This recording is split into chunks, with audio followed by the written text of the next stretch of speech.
Hello. We are at the end of National Poetry Month for 2025. I'm Bernie Norcott-Mahany. I work at the Blueford branch of the Kansas City Public Library, and I have been reading poems throughout the month from Edgar Lee Masters' Spoon River Anthology. There are over 200 poems in the collection. Reading just 3 or 4 a day, there's no way that I could get through all of them. But the work should be read as a whole, and so I urge you, if you get a chance, to read the work, because there are lots of cross-references. People will talk about something, and then later that person they talk about will then have their own say. So you're getting sort of this view like through individual facets, and the only way you can get a sense of the whole is actually to read the whole work. But unable to do that, I'm doing what I can. Today I'm going to read 3 more poems. These will be the last 3 I'm going to read. The first is Thomas Ross Jr. The second is Reverend Abner Peet. And the third one, I'm actually skipping ahead. I've been reading these in order, but I'm going to skip ahead. The third one will be Anne Rutledge. And the reason I'm including that is, I'll talk more about that when we get to Anne Rutledge. So we're supposed to imagine that we are in Spoon River, that we are in the graveyard of Spoon River called the Hill, and that we are wandering through. We see tombstones. We see the name on the tombstone, and then the dead who are buried there then speak. So, Thomas Ross Jr. This I saw with my own eyes. A cliff swallow made her nest in a hole of the high clay bank there near Miller's Ford. But no sooner were the young hatched than a snake crawled up to the nest to devour the brood. Then the mother swallow, with swift flutterings and shrill cries, fought at the snake, blinding him with the beat of her wings, until he, wriggling and rearing his head, fell backward down the bank into Spoon River and was drowned. Scarcely an hour passed until a shrike impaled the mother swallow on a thorn. As for myself, I overcame my lower nature, only to be destroyed by my brother's ambition. So here, this sort of ironic thing, Thomas Ross happens to see a swallow whose nest is about to be attacked by a snake. She fights off the snake. The snake then dies, but the swallow, the mother swallow, is then killed by a shrike. And so he sees his own situation as somewhat similar.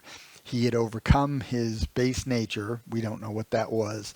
But then his brother's ambition did him in. And again, we don't know what that's about. Reverend Abner Peet. I had no objection at all to selling my household effects at auction on the village square. It gave my beloved flock the chance to get something which had belonged to me for a memorial. But that trunk, which was struck off to Burchard, the grog keeper, did you know it contained the manuscripts of a lifetime of sermons? And he burned them as waste paper.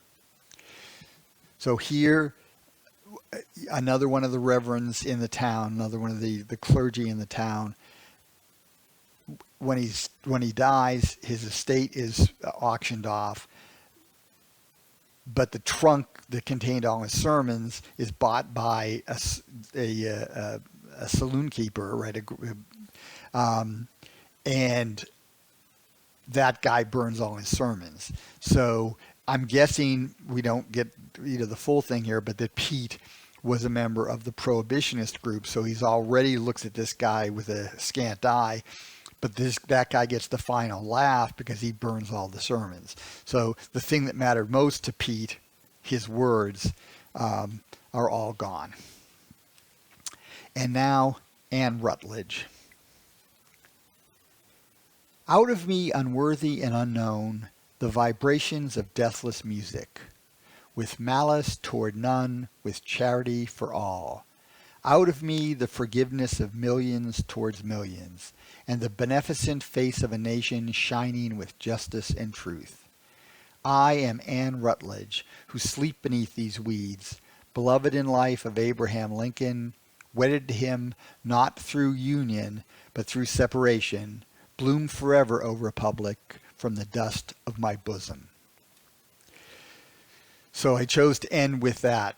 Anne Rutledge is the one sort of famous figure, semi-historical figures in this fictional graveyard. The other figures are based on people that the author knew in Lewistown, Illinois, which is the model for Spoon River. But Anne Rutledge, who I think may have had a grave there, he includes her, so she's sort of semi-historical. There was a story that Abraham Lincoln, as a young man, had fallen in love with a woman named Anne Rutledge. They were going to get married, but she got sick and died. And then he ended up marrying Mary Todd Lincoln. Now, the person who tells that story basically was not a fan of Mary Todd Lincoln. And so what we get is Abe Lincoln was very much in love with this woman. It would have been a beautiful union. Instead, he ends up marrying Mary Todd Lincoln, who's portrayed by that author as sort of a shrew. So, and here, Anne Rutledge suggests that their brief time together, which was not solemnized in marriage, they didn't get married because she died before that happened, that filled him with sort of Christian charity, and that of course led to his desire to knit the Union back together. So because the Anne Rutledge poem is sort of famous from this collection, I figured I had to include it, but it did mean jumping ahead. So that concludes the readings for this month of April 2025. I hope some of the poems at least you found enjoyable. Check elsewhere on YouTube for other people performing the poems. There were even like selections from, there was a play, a production that included folk songs mixed with some of the poems. That you can find a lot of this stuff also on YouTube.